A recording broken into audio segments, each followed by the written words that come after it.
आदाब, मैं हूँ वसतुल्लाह ख़ान और मेरे साथ हैं मुबशिर ज़ैदी और ज़रार खोड़ो। हमारी ज़िंदगियों में बड़ी खुशियाँ तो खैर क्या हैं, लेकिन छोटी छोटी खुशियाँ जो हैं उनको भी हम तरस जाते हैं। आज दो अच्छी चीज़ें हुई हैं। एक तो ये कि 10 साल बाद ब्रिटिश एयरवेज़ ने अपनी परवाज़ें पाकिस्तान के लिए दोबारा बहाल करने का ऐलान कर दिया है, और इससे ज़्यादा खुशी की खबर ये है कि 11 बरस बाद लाहौरियों को बसंत मनाने की इजाज़त मिल गई है। फरवरी के दूसरे हफ्ते में वो मनाएंगे। 2007 में ये पाबंदी लगाई गई थी। वजह ये थी कि डोर जो थी उससे शीशे के चूरे के मांझे से जो है वो मांझा जाता था, उसकी वजह से कई गर्दनें कटी, कई हलाकतें हुई, छतों से लोग गिरने लगे। थोड़ा सा ऐड कर देता हूँ। 2 दिनों में 2007 की मैं बात कर रहा हूँ, 11 लोग जहाँ बहक हुए थे। अच्छा, सिर्फ डोर की वजह से नहीं था। कुछ लोग हवाई जो होती थी जश्न में बो कटा, कुछ लोग छतों से गिरे थे, कुछ और फिर लूटते हुए वो भी, और फिर जो लोहे की जो तार होती थी उससे इलेक्ट्रिक्यूशन भी हुई। अच्छा, केमिकल डोज से तो गर्दनें कटी। तो आज वजीर इत्तलात और सकाफत फैयाज हसन चौहान, यार पहली बार चाह रहा है कि इनका पोमा ले लूं मैं। ले लें आप सर। वो इसलिए कि जब ये जमात इस्लामी में थे, इंटरव्यू में जो आपने पॉज मारी थी, मुझे लगा था कि 1 सेकंड के लिए अपना नाम भी भूल गए, इसलिए कि उन्होंने कहा है, फैयाज हसन चौहान कह रहे हैं कि बसंत का ताल्लुक किसी मजहब से नहीं है बल्कि सकाफत से है। बात भी सही है। अच्छा, बुज़दार साहब ने भी कहा यही। अच्छा, पंजाब यूनिवर्सिटी से निकलने मैं ये इजाजत हो तो इंट्रो पढ़ दूं आपको? कौन? Thank you so much. Faiyazul Hasan Chauhan ने कहा है कि बसंत कैसे बनाई जाएगी, इस बारे में गुज़िश्ता अदालती फैसले के रोशनी में एक कमेटी बना दी गई है वज़ीर क़ानून की सरबराही में, जो 1 हफ़्ते के अंदर सिफारिशात पेश करेगी।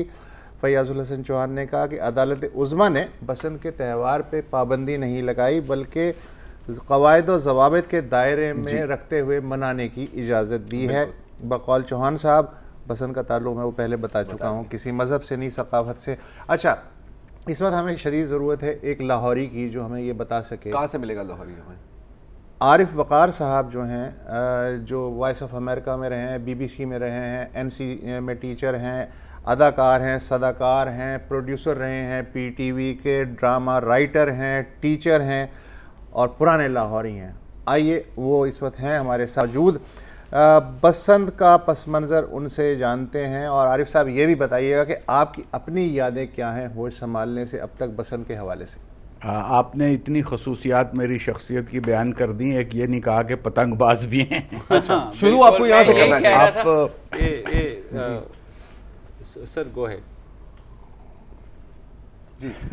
अच्छा, तो पतंगबाजी देखिए 10-11 बरस बंद रही और लाहौरी बेचारे महरूम रहे, सारा पाकिस्तानी महरूम रहा इस मंज़र से और इस तफरीह से। तो जो मुख्तलिफ दलाइल दिए जाते थे पतंगबाजी के ख़िलाफ़, उनमें एक बड़ा ही मज़हका खेज़ दलील ये भी थी कि जनाब ये तो हिंदुओं का त्यौहार है तो हम क्यों मनाएं। हालांकि ये कोई ना हिंदू त्यौहार है ना मुस्लिम त्यौहार है, ये एक मौसमी त्यौहार है। बसंत एक मौसम का नाम है, और जब ये सर्दी ख़त्म होती थी और मौसम खुल जाता था तो हवाओं और फ़ज़ाओं को सेलिब्रेट करने के लिए लोग खुले में निकल आते थे। अब उसमें वो कुछ भी कर सकते थे। अगर उस ज़माने में क्रिकेट होती तो वो क्रिकेट भी खेलते, गुल्ली डंडा खेलते। तो पतंगबाजी भी एक उसी तफरीह का एक हिस्सा था, उस खुशी का, उस सेलिब्रेशन का हिस्सा था जो कि मौसम की तब्दीली पे लोग मनाते थे। तो पहली बात तो ये कि भाई ये एक मौसमी त्यौहार है और इसका ताल्लुक फ़कत मौसम से है। अब ये एक दिलचस्प बात है कि इस मौसमी त्यौहार को पतंगबाजी से जो लाजिम व मलजूम किया गया, ये इंडिया में नहीं हुआ, ये पाकिस्तान में हुआ। अच्छा, 1950s के अशरे में जब मैं प्राइमरी स्कूल का तालिब इल्म था, तो उस वक्त बसंत के दिन सुबह के वक्त नहा धो के नए कपड़े पहन के बाजारों में एक दूसरे को मुबारकबाद देते थे बसंत की। पूरा ईद का माहौल होता था। इस जोश व जज्बे से ये त्यौहार मनाया जाता था, खास तौर पे पंजाब में। अच्छा, इंडिया में पतंगबाजी कहीं कहीं होती थी, जिस तरह वो दीगर तफरीहात होती थी, वहीं कहीं किसी ने पतंग भी उड़ा लिया। लेकिन बसंत के साथ जो इसको जोड़ दिया गया, बसंत के साथ जो पतंगबाजी लाजिम व मलजूम हो गई, ये सब हमारे पंजाब में, पाकिस्तानी पंजाब में हुआ ये अमल। और अब तो वो इस बुरी तरह से वो जुड़ गया कि वो उसकी पतंगबाजी की तमाम बुराइयां जो हैं वो भी बसंत के साथ जोड़ दी गई। बहरहाल अब ये एक बहुत अच्छा फैसला है, क्योंकि देखिए अगर मांझे वाली डोर या केमिकल डोर आपको नुकसान देती है, उससे नुकसान होता है, उंगलियां कटती हैं या गले कटते हैं, तो आप उस डोर पे पाबंदी लगा दीजिए। मतलब पूरी पतंगबाजी को बैन कर देना तो किसी सूरत में भी मुनासिब नहीं था। अच्छा आरिफ ये बताइए कि तकसीम से पहले क्या ये सब हिंदू मुसलमान सिख सब मिलके मनाते थे, इसलिए कि एक तासुर अब ये भी दिया जाता है कि ये तो जी जैसा कि आपने कहा हिंदुओं का, मुझे ये तासुर मिलता है कि जैसे ये मशरकी पंजाब या सिखों का या बैसाखी से इसका ताल्लुक है, तो इस बारे में आप क्या कहते हैं? नहीं, पहली बात तो ये कि मैं इतना बूढ़ा नहीं हूं कि आप मुझसे प्री पार्टीशन की बातें पूछ रहे हैं। मैं तो कुछ जी, बहुत खूब। दूसरी 1-0 बात ये है कि दूसरी बात यह है कि ये त्यौहार, जैसा कि मैंने अर्ज किया, इसका कतन मजहब से कोई ताल्लुक नहीं था। ये मौसम की बात थी, मौसम का त्यौहार था। और चूंकि पंजाब में खुला मौसम बड़ी अहमियत रखता है, खुले मैदानों और खलियानों वाला ये देश है, इसलिए यहाँ पे इसकी अहमियत बढ़ जाती है। अब देखिए गंजान आबादी में या शहरी आबादी में इसकी वो अहमियत नहीं जो एक खुले मैदानों वाले माहौल में होगी, इसलिए पंजाब में इसकी अहमियत ज़्यादा थी पतंगबाजी की, और यहीं पे इसने रिवाज भी ज़्यादा पाया। और अब इसकी वजह तो कोई सोशियोलॉजिस्ट बता सकता है कि मसलन लाहौर के शहर में इसकी पजीराई क्यों इतनी हुई, अमृतसर या जलंधर में इतनी क्यों नहीं हुई। मैं आपको एक छोटी सी मिसाल देता हूं कि अभी ये बात कर रहे थे ना अमृतसर का मुझे नहीं पता, गुजरात, भारतीय रियासत गुजरात और अहमदाबाद गढ़ है वहां की काइट मेकिंग इंडस्ट्री का। मैं इंडस्ट्री का लफ्ज क्यों इस्तेमाल कर रहा हूं? अकॉर्डिंग टू वहां के जो इंडस्ट्रीज के मिनिस्टर हैं and prime minister Narendra Modi, 2001-2002 में जो इंडस्ट्री का साइज था वो कितना था? 35 करोड़। अब उनके मुताबिक कहां पहुंचा हुआ है? गेस करें कोई भी फिगर। 500 करोड़ 500। हाँ, ये मैंने तो पहले बताया से पहले इन्होंने मैंने बताया। चलो 500 करोड़। तो ये इसका बसंत से ताल्लुक नहीं, सिर्फ बसंत से नहीं है, क्योंकि शुरू हुआ पतंगबाजी से, फिर एक हो गया इंटरनेशनल काइट फ्लाइंग फेस्टिवल। अब वहां पर आप क्या देखते हैं कि दिवाली पर या यौम आजादी पर भी पतंगबाजी होती है। अच्छा, इस 500 करोड़ में आप सारी टूरिज्म भी ये इंक्लूड कर रहे हैं, तो आप सोचें कि कितना इकोनॉमिक बूस्ट मिलता है। हम स्मॉल और मीडियम एंटरप्राइजेस की बात करते हैं ना, तो ये आपके सामने। अच्छा आरिफ साहब, एक और कुछ आ रहा है तो फरिया परवेज का वो गाना जरूर वापस आएगा, पतंगबाज सजना से। तो ये जो मौसीकी भी साथ साथ इसके चलती थी, तो उस पर भी थोड़ी रोशनी डालें कि ज़ाहिर फैमिलीज आती सारी की सारी छत पे रंग और मौसीकी। जी, अगर आप कभी पुरानी रिकॉर्डिंग्स देखें लाहौर में मियाँ सली की हवेली में जिस तरह वहाँ पूरा जश्न मनाया जाता था, फॉरेनर्स आते थे, और जितने 5 स्टार होटल है लाहौर के, इन सब की छतें बुक होती थी फॉरेनर के लिए बसंत वाले दिन। और अगर आप कोई हेलीकॉप्टर शॉट उस वक्त का देखें तो लाहौर के तमाम 5 स्टार होटल की छतों पे आपको छतों पे खिले फूल बरसात के वो मंजर आपको नजर आएगा लाहौर में।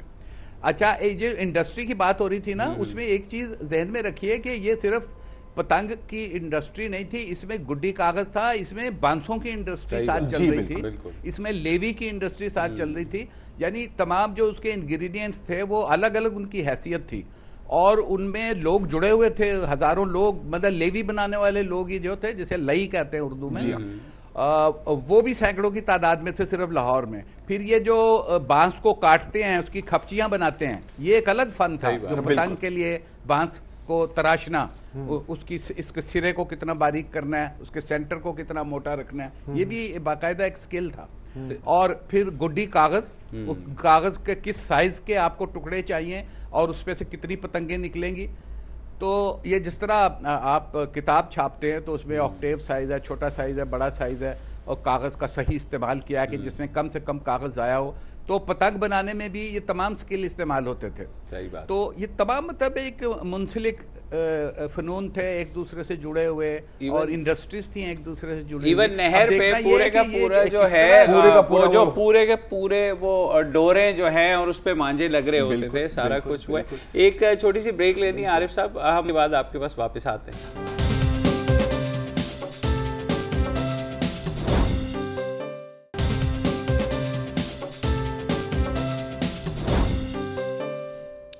वेलकम बैक जी। बात हो रही है बसंत और बल्कि बसंत की बहाली के बारे में। तो बात हो रही थी जो इकोनॉमी इसके पीछे खड़ी हुई थी। तो जिस दिन ये बैन लगा था तो उसके कुछ माह बाद डॉन में एक इसके ऊपर काफ़ी तफसीली रिपोर्ट आई थी। बड़ी सैड स्टोरी है। जैसे उस्ताद गोशी साहब होते थे, ठीक है, वो टॉप के थे वहाँ के। जब ये बैन लगा तो उस वक्त किसी को ये नहीं पता था, क्योंकि कहा गया था कि आरजी बैन है। आरजी होते होते 11-12 साल हो गए, जैसे होता है। तो पहले तो उनको समझ नहीं आई कि यार दुकानें खोली रखें भी ना रखें, लेकिन 6-7 महीने तक वो किराया देते रहे। बिल आखिर जो पतंगे थी उनको जलानी पड़ी। पूरा जो स्टॉक था हजारों पतंगों का, आप सोचो कि आपने खुद बनाई है और आपको खुद अपने हाथों से जलानी पड़ी, क्योंकि जाहिर है कि शेल्फ लाइफ तो नहीं है ना, कोई कैन तो नहीं है सॉफ्ट ड्रिंक का कि आप फ्रिज में रख दो तो कोई मसला नहीं होगा। अच्छा, अब आते हैं कि क्या इक़दाम लेने चाहिए और क्या ये मुमकिन भी है कि बसंत को एक सेफ फेस्टिवल बनाए, क्योंकि जो भी जितना भी हम कहें कि इकोनॉमी के लिए अच्छा है, हमारी खुशी के लिए अच्छा है, लोगों की जानें गई हैं। भारत में आपके पास इस तरह के काफ़ी एग्जाम्पल्स हैं। वहाँ पर भी ये चाइनीज़ मांझा बिकता था, हालांकि वो चाइना से बनता नहीं था, वो बनता लोकली था, वो एक केमिकल वाली और पाउडर वाली।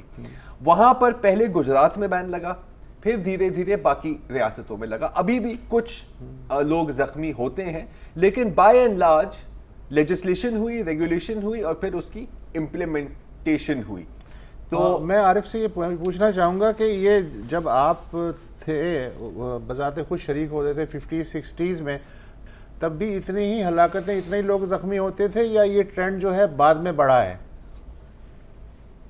नहीं, ये ट्रेंड तो जाहिर है बहुत बाद में बढ़ा, ख़ास तौर पे जो छतों पे जब ये शुरू हुआ काम और बच्चों ने दीवारों पे कूदना फलांगना शुरू किया, वहाँ से ये ज़्यादा। जब तक देखिए जितनी मैदानों में जितनी भी पतंगबाजी होती है वो बिल्कुल सेफ है। इसका जो ख़तरनाक पहलू है वो सिर्फ ये छतों वाली पतंगबाजी। लेकिन एक पहलू जो जिसे आपने नज़रअंदाज कर दिया, मैं उस पर तवज्जो दिलाना चाहता था, अगर मुझे भूल नहीं गया अभी तो जी तो ये जो इस पे एक एतराज़ ये किया जाता है बहुत बड़ा पतंगबाजी पे और बसंत पे कि जनाब ये अमीरों का चौंचला है, हज़ारों रुपए की पतंगें आती हैं, लाखों रुपए की डोर आती है, तो गरीब आदमी को क्या फ़ायदा। बात यह है कि जितना एंजॉय पतंगे उड़ाने वाले करते हैं उससे ज़्यादा एंजॉय सड़कों पे पतंगे लूटने वाले करते हैं। तो वो किसी तरह भी इस अमल से खारिज नहीं है, बल्कि जिसकी पतंग कटती है उसको तो कुछ दुख होता होगा और जो काटता है वो नारे लगाता है, लेकिन जो पतंगे लूटने वाला है वो तो खुश ही खुश है। बिल्कुल। किसी वो इफ्तिखार आरिफ की क्या खूब नज़म है कि पतंगे लूटने वालों को क्या मालूम किसके हाथ का मांझा खरा था और किसकी डोर कच्ची थी, उन्हें तो लूटने से गरज है। तो वो एक पूरी जो सकाफत है पतंग लूटने की, उसको भी नज़रअंदाज ना कीजिए, वो इस फेस्टिविटी का लाजमी हिस्सा है। बिल्कुल, बेशक। मैं डांग लेके गलियों में दौड़ता था। अच्छा, हाँ। मेरा ख्याल है हम में से कोई नहीं है जो इसने पतंग लूटने का तजुर्बा ना किया। और क्या नहीं, बाद में वो आ जाते थे कि वो दरख्त की वो टहनी जिसकी बहुत सारी शाखें हो ना, उससे किसी तरीके से आप वो कर ले तो अच्छा, डोर लिपट जाती। ये भी एक बात है जो जब हम बात करते हैं ना, क्योंकि अभी आरिफ साहब ने तो जिक्र किया जो छतों का मसला है। अब अगर हम दोबारा डोर पर आए तो एक और इसका पहलू है जो उसको अगेन बहुत नजरअंदाज किया हुआ है कि सिर्फ डोर का मसला नहीं है। पहले तो आपके तख्ती टाइप चीज होती थी, उससे आप वो लेटते थे ना, फिर एक ऑटोमेटिक वाइंडिंग मशीन भी आई कि आप बटन दबाओ, जैसे वो ऑटोमेटिक टेप नहीं होती, जैसे मछली वाला, बिल्कुल वैसे ही। अब आप सोचे कि किसी के हाथ पर वो लगी हुई है और आप वो ऑटोमेटिक मशीन लगा दें, तो आपका हाथ, तुम्हारा हाथ भी तो कटा था। मेरा हाथ भी कटा था। अच्छा, लेकिन वो चाइनीज वाला नहीं था, शुक्र है हाथ है अभी भी ना, क्योंकि एक दिहाई से ऊपर हो गया है और उसमें जो नस्ल जवान हुई है जिसने पतंगे नहीं देखी, तो उनके लिए कैसा ये तजर्बा होगा जब ये दोबारा इतने मास लेवल पे यार। अब ये ना हो जाए कि ड्रोन और पतंग का पेचा ना हो। ड्रोन और पतंग, ड्रोन तो खैर टीवी चैनल से उड़ाते हैं फिलहाल, तो मतलब वो उनका नुकसान हो सकता है, ये है। लेकिन ये कि तो ये जो अब वक़ार साहब, ये जो है नई नस्ल, वो किस तरह से रिलेट करेगी, क्योंकि 11 साल तक तो का एक वक्फा आया है। देखिए, फरीहा परवेज के गाने ने इस अमल को जारी रखा है, नई नस्ल तक पहुंचा दिया है और बता दिया है कि किस तरह पतंगें उड़ती थी और किस तरह लूटी जाती थी। फिर ये जो एजाज साहब हैं लाहौर में पेंटर, उनकी पूरी सीरीज है पेंटिंग्स की बसंत के और पतंगबाजी के बारे में, जिसमें लाहौर की छतों पे वो फूल बरसात के खिले हुए हैं और पतंगें आसमान पे उड़ रही हैं। तो तस्वीरों के ज़रिए, फिल्मों के ज़रिए और टीवी ड्रामों के ज़रिए ये तमाम, चूँकि ये टेक्नोलॉजी का ज़माना है, हर चीज़ रिकॉर्ड पे है और हर चीज़ यूट्यूब भरी पड़ी है इन तमाम अशिया से। तो इसलिए अब ये हमारा बचपन तो नहीं है कि जो चीज़ गुजर गई सो गुजर गई, हमें उसका पता ही नहीं। अब तो हर चीज़ जो है वो आपकी फिंगर टिप्स पे है, आपको सिर्फ क्लिक करना है और स्क्रीन पे आपको चीज़ें नज़र आ जाएंगी। अब मेरा ख्याल था कि आप इस मौके पे शायद फरीहा परवेज के गाने की झलक दिखाएंगे, लेकिन वो शायद आपके फॉर्मेट में उसकी असल में वो हर चैनल उसे सुबह से पीट रहा है, इसलिए हमने नहीं लेकिन वो हमारे जहनों में वही चल रहा है। और मैं ये कह रहा था कि नई नस्ल के लिए ये है कि आप पतंगबाज बने ना बने, पतंगबाज सजना तो बन सकते हैं ना। ये तो है। और नहीं, मैं तो ये भी देख रहा हूँ। अच्छा, ये जो अभी बात कर रहे थे ना कि एक रिवायत को जिंदा तो रखा है, अगर आप अभी भी जाए फेसबुक पर और लिखें काइट फ्लायर्स एसोसिएशन पाकिस्तान, तो इनका एक बड़ा एक्टिव पेज है और बेचारे 11 सालों से रो रहे हैं खुदा के लिए वापस कर दे। तो आज वहाँ उस फेसबुक पेज पर तो जश्न है और वहाँ पर भी यही है। और जो अभी यूट्यूब की बात की, तो मुझे तो अब ये लग रहा है कि अगर ये चीज़ वाकई इम्प्लीमेंट होती है और फिर चलती रहती है, तो अनकरीब आप नौजवानों के यूट्यूब वीडियोज़ भी देखेंगे कि जी the best way to fly your kite, और इस तरह के जो पतंगों के साथ सेल्फी जो होगी, पतंगों के साथ सेल्फी भी होगी यार, ये खतरनाक होगा। पतंग के साथ हाँ, ये तो ये देखिए, ये आरिफ अक्कार साहब ने कहा लोग वैसी छतों पे जो है ना, छतों पे ही मसला होता है ये, और अगर मैदानों में है तो नहीं होगा। आरिफ साहब, आप हमारे साथ रहिए, खबरों के खुलासा दोबारा आपसे जुड़ते हैं।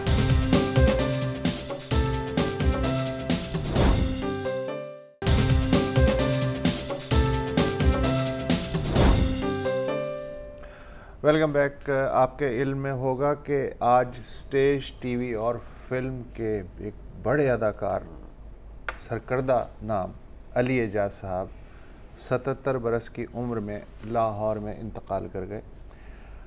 अली एजाज साहब का जो करियर है अदाकारी का, वो निस्फ सदी से ऊपर है। 60 की दहाई में थिएटर से उन्होंने आगाज़ किया।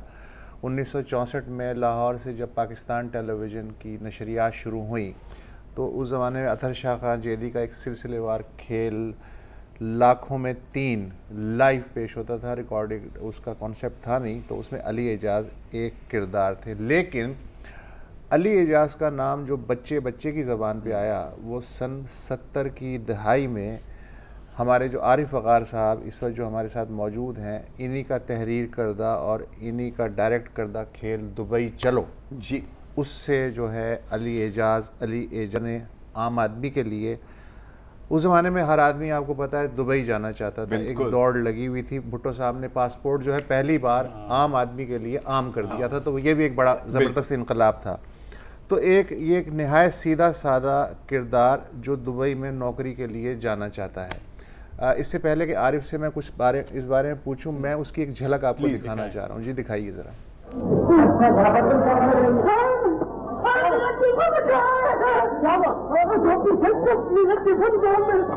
मैंने तुम्हें दिया था मेरा टिफिन, मैं नहीं जानता मेरा टिफिन गरीब।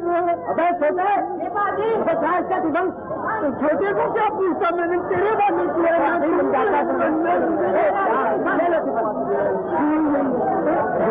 अभी खोले नहीं, अल्लाह का शुक्र है, वरना 11,000 रुपये का नुकसान ही होगा। खोले का पराठा क्या है, क्या बात है, चलो भागा, चला नहीं आ जरा समझदारी का तमाशा हो रहा है। अरे भाई छोटा है ना, इनको सबको भगा। आप पंजीरी खाओगे? मुझे ताजी ने खुद बना के दी थी पड़ी। मेरे टाइम में पंजीरी नहीं खाऊंगा, मैं झींगा खाता हूँ। झींगा झींगा क्या होता है? ना मछली होती है। नहीं, मछली मैं नहीं पकड़ती। अच्छा, तुम मुझे बताओ, मुझे फोटो खिंचवाएगा तुमने? क्यों? तुमने पहले, सबसे पहले फोटो खिंचवाना पड़ेगा, उसके बाद बनेगा तुम्हारा पासपोर्ट, फिर मैं मिलवाऊंगा तुम्हें शेख साहब। तो तस्वीर तो मैंने पहले खिंचवा के रखी हुई है। बहुत चढ़ा के यार दिखाओ, मुझे पता होता है मैं भी क्या क्या करना होता है बाहर जाने के लिए। ये अगर तस्वीर तुम्हें पासपोर्ट के लिए खिंचवाइए, ये इसका कैलेंडर बनेगा। क्यों ठीक नहीं? अरे नहीं, दूसरी तस्वीर खींचेगी। जा सही की तस्वीर खींचा चला। तस्वीर खींचा तुम? हाँ, जल्दी से दूसरी तस्वीर खींचा। भाई मोटे, क्या बात है? 4 बंदे और आएंगे, आसामियां होंगे वो। आज इधर उधर नहीं देखिए, टांगे बसे नहीं देखिए, इधर देखिए, मेरी तरफ देखिए। शाबाश, नीचे देखिए, नीचे नीचे नीचे। ओहो, इतना नीचे नहीं भाई, क्या कर रहे हैं?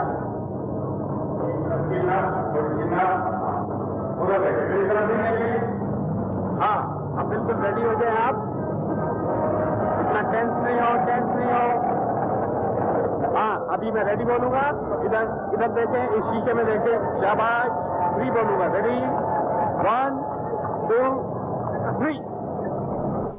अच्छा, जो इतने सीन्स थे उसमें एक मास्टर सीन, आरिफ ये बताइए, ये किरदार आपके जहन में आया कैसे और फिर अली एजाज कैसे इस किरदार में आपने फिट किए?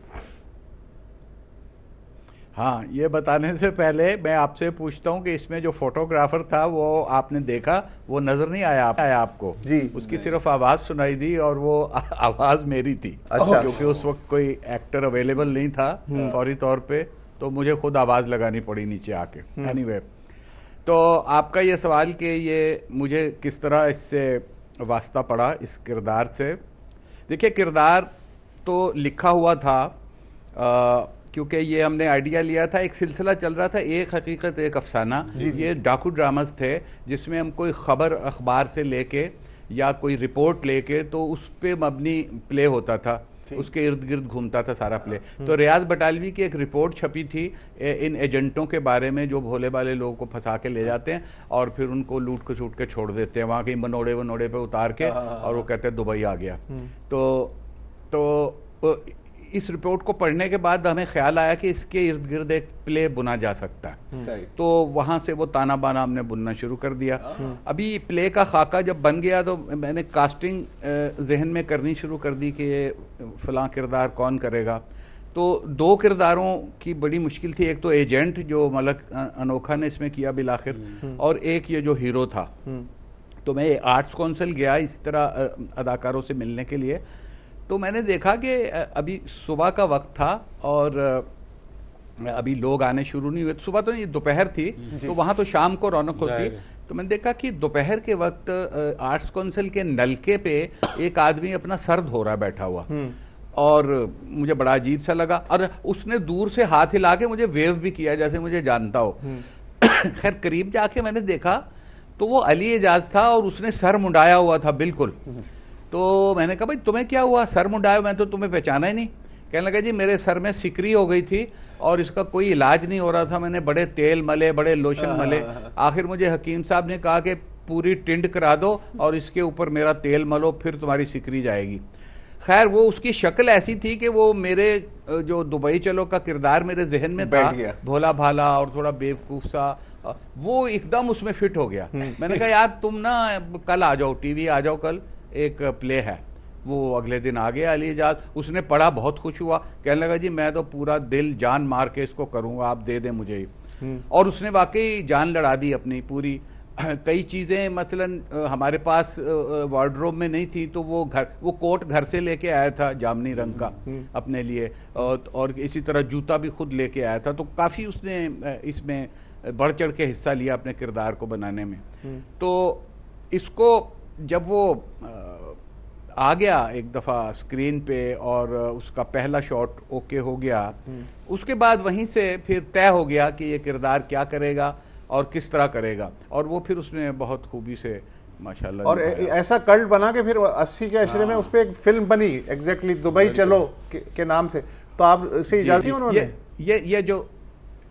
ये नहीं इजाज़त, हाँ वो आए थे, मुझसे तो मुलाकात नहीं हुई। तो टेलीविज़न में आगा नासिर साहब थे, उन्होंने इजाज़त दे दी। मैंने उनसे पूछा कि आपने उनको इजाज़त क्यों दे दी टेलीविज़न का एक प्ले, और उन्होंने फ्रेम टू फ्रेम कॉपी किया। वो जामनी रंग का कोट भी इस्तेमाल किया, वही जूते, वही मुकालमे, हर चीज़।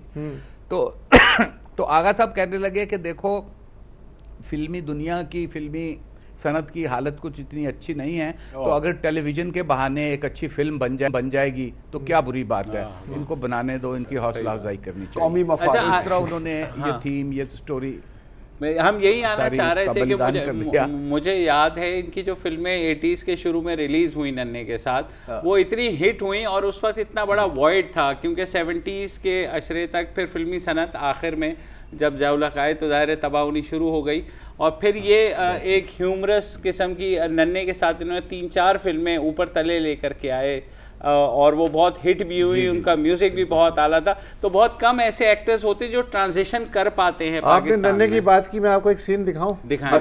ब्रेक का टाइम आ गया है, ब्रेक ले लें। पहले वो उसके बाद ब्रेक ले लें। अथरा पुत्र ये फिल्म का नाम है। ये जरा सीन देखिए कि इसमें नन्ना जो है किसी गलतफहमी की सबब सजाए मौत की काल कोठरी में पहुंच जाते हैं और अली एजाज जेलर हैं और अब नन्ना को जो है फांसी होने वाली है।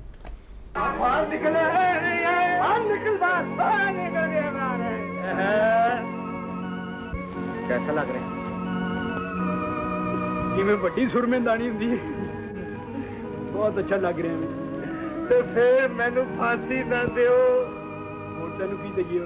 रिश्ता दे दे। बनियान क्यों नहीं लाई?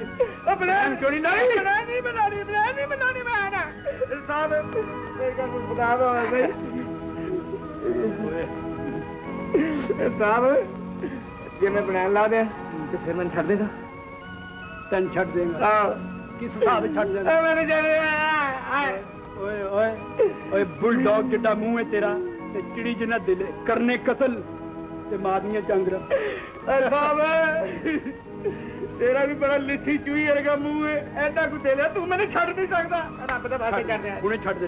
चलो अगे लाग अगे लाग।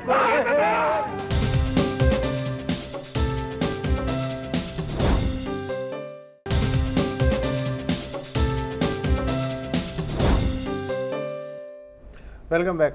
आमतौर पे होता ही है कि हमारे जो फनकार होते हैं ना स्टेज के, टीवी के, आखिरी उम्र में अक्सर पेनीलेस हो जाते हैं और कभी हुकूमत इमदाद दे रही है, कभी दूसरे अहबाब इमदाद। अली एजाज एक रेयर इसमें मिसाल है कि उन्होंने अली एजाज चैरिटी फाउंडेशन बनाई जिसने लाहौर में 17.5 कनाल पे ओल्ड पीपल्स होम बनाया। अच्छा, ये आरिफ साहब उनके जो एक तो दुबई चलो की हम बात कर चुके हैं, उसके अलावा जो मार्कातुल आरा थी सीरीज़ ख्वाजा एंड सन्स, उसमें जो उनका किरदार है, फिर एक शब्द एक प्ले है, फिर एक मुझे याद है कि अताउल्लाह कासमी का एक प्ले जिसमें एक वो रिटायर्ड पहलवान है जो अपने पोते से बेइंतहा मोहब्बत करता है लेकिन बहू जो है वो आड़े आ जाती है। ये इतने वर्सटाइल जो किरदार है, संजीदा भी और गैर संजीदा भी, आप उनका जो है क्या कहाँ रखेंगे उन्हें? देखिए बात यह है कि इनकी जो अर्ली 60s में इनकी जो ट्रेनिंग हुई थी ना अली एजाज की, ये हुई थी स्टेज पे। उस वक्त टेलीविजन अभी नहीं आया था और लाहौर में कमाल अहमद रिजवी, नईम ताहिर, यास्मीन ताहिर, मसूद अख्तर, मोहम्मद कवि, ये इन सब लोगों का एक बहुत बड़ा ग्रुप था थिएटर का और इनकी ट्रेनिंग थी थिएटर की और इस माहौल में इन्होंने अपनी इब्तदाई ट्रेनिंग हासिल की थी इन लोगों की कंपनी में। लिहाजा इनमें एक वर्सटिलिटी आ गई थी स्टेज के ज़माने ही में और इन्होंने नौजवानी में ही एक पोपले मुंह वाले बूढ़े एक मखबूतुल हवास नीम दीवाने बुढ़े का किरदार ये बड़े शौक से करते थे और राइटर से खुद लिखवाते थे बाद औक़ात जाके कि इस तरह का इसका एक किरदार बना दें। तो उससे ये हुआ कि नौजवानी में चूंकि इन्होंने बूढ़े किरदार भी कर लिए, अधेड़ उम्र के किरदार भी कर लिए और जवान किरदार भी, लिहाजा एक वैरायटी स्टेज के दिनों ही में इनमें आ गई और फिर वो टेलीविजन में मंचता गया काम। और इनका नाम असल में एजाज अहमद था। तो इन्होंने जब इनको पहली फिल्म मिली 1966 में तो इन्होंने अपना फिल्मी नाम अली बाबा रख लिया। अभी एक ही फिल्म बनी थी अली बाबा के नाम से कि इनको पता चला कि एक मोहम्मद हुसैन आर्टिस्ट हैं रेडियो के सीनियर आर्टिस्ट, उनका मीडिया का नाम भी अली बाबा है। तो इन्होंने फिर वो अपना नाम तर्क करने का फैसला किया। अब वो सोचते रहे कि मैं क्या एजाज अहमद हो जाऊं फिर से, अली बाबा तो मैं रह नहीं सकता। तो इन्होंने अली बाबा का अली ले लिया और एजाज अहमद का एजाज ले लिया और इस तरह इन्होंने अली एजाज अपना नाम रख लिया। अच्छा, इसके पीछे भी पूरी कहानी है सर। ये जो आखिरी जो इनके चंद साल गुजरे हैं, उन्होंने फिर फिल्मों से भी ट्रांजिशन करके वापस स्टेज की तरफ आए और लाहौर में जो स्टेज है बहरहाल वो बहुत ज़्यादा फला फूला बाद में। तो इन्हें ये अमानुल्लाह, फिर खालिद अब्बास डार, उसके बाद फिर ब्रीड आगे, तो वहाँ पर जो इन्होंने काम किया तो वो क्या टीवी में काम मिलना बंद हो गया या फिल्मों में क्या हुआ? जी, इस तरह ना कि फिल्मों का तो सिलसिला ही ख़त्म हो गया था पाकिस्तान में। आपको मालूम है कि एक कई बरस का दौर ऐसा आया जिसमें फिल्में बन ही नहीं रही थी, बिल्कुल ख़त्म हो गई थी। तो उसमें कुछ लोग तो वापस स्टेज पे चले गए, कुछ ने टेलीविज़न का रुख कर लिया मुख्तलिफ चैनलों पे, और कुछ छोड़ गए, कुछ ने बिजनेस कर लिया। तो इनका अली इजाज़ का ये था कि जैसे अभी आपने जिक्र किया कि ये उन आर्टिस्टों में थे कि जिन्होंने अपनी शोहरत और दौलत कमाने के दिनों में कोई बेएहतियाती नहीं की, अपनी जमाशुदा पूंजी को कहीं फजूल खर्चियों पे ज़ाया नहीं किया, जो कि अक्सर फनकार करते हैं। इन्होंने पैसा बचा के रखा। चुनांचे ये वाहिद फनकार थे स्टेज के दिनों में, अभी ये टेलीविज़न और फिल्म पे नहीं, आज सिर्फ स्टेज की कमाई से इन्होंने लाहौर में अपना मकान बनाया था। और ये वाहिद मिसाल थी सारे फनकारों में कि किसी आर्टिस्ट ने ज़ाती मकान बना लिया। ना सिर्फ मकान बनाया, एक दुकान भी साथ बनाई जो कि किराए पे दे दी। चुनांचे ये इस बात से तो बेफिक्र थे कि अगर रोज़ी रोटी का ये सिलसिला ख़त्म हो जाता है, मीडिया वाला, फिल्में बननी बंद हो जाती हैं, टेलीविज़न बंद हो जाता है, स्टेज पे कुछ नहीं रहता, फिर भी इनके खाने पीने का बंदोबस्त सारी उम्र के लिए मौजूद था। चुनांचे इन्होंने कभी उस तरह भीख नहीं मांगी जाके कि जी मैं एक फनकार हूँ और मैं अब भूखा मर रहा हूँ और मेरी मदद कीजिए, जो अक्सर फनकारों का मुकद्दर होता है आखिरी उम्र में। तो इस लिहाज से वो बड़ी बाइज्जत उन्होंने ज़िंदगी गुजारी, और जो बुढ़ापा था वो भी डिग्निटी के साथ गुजारा। अब आखिरी उम्र में वो बीमार हो गए थे बहुत, तो उस पर तो किसी का इख्तियार नहीं, लेकिन बाकी इन्होंने अपनी अना कायम रखी आखिर तक। नहीं, और अच्छी उम्र पाई, 77 बरस, और रिच आखिरी वक्त तक जो है एक्टिव रहे, काम करते रहे। और क्या चाहिए? आइडियल। बहुत बहुत शुक्रिया आरिफ साहब। आरिफ साहब इंतहाई शुक्रगुजार हैं हम, आपने वो मालूमात दी जो जाहिर है कि अमूमी तौर पे नहीं दस्तयाब हैं। Thank you so much. हमें भी सियासत और खून खराबे से छुटकारा मिला एक दिन के लिए, बहुत आपके इसी बात पे आपका शुक्रिया जी। हाँ, तो जनाब बस आज के लिए इतना ही, कल दोबारा हाजिर होंगे। जाहिर है सियासत और वो पीछा नहीं छोड़ेगी, कुछ ना कुछ शायद छुड़वा दें, हम कुछ नहीं पता, देखते हैं। लेकिन ऐसे शोज बड़े अरसे में होते हैं, और अली एजाज साहब को बहरहाल हमेशा ही याद रखा जाएगा। ये एक रस्मी सा जुमला है, लेकिन बहरहाल जितना उन्होंने काम किया है वो आर्काइव्स का हिस्सा तो यकीनन रहेगा। इजाज़त दीजिए, खुदा। अस्सलाम वालेकुम। अगर आपको हमारे शो पसंद आया है तो प्लीज़ हमारे YouTube चैनल को सब्सक्राइब करें, और अगर मुनासिब समझे तो इस वीडियो को लाइक भी कर लें, तो कोई हर्ज नहीं है, और शेयर भी कर लें और कमेंट भी कर दें, वरना वो सब ऐसे ही लिखते रहेंगे। और ये जो दोनों कह रहे हैं ये कर लें जी प्लीज़, नहीं तो हमें भी घर जाना है, मैं आपके कंप्यूटर में नहीं रहना 24 घंटे। सही बात।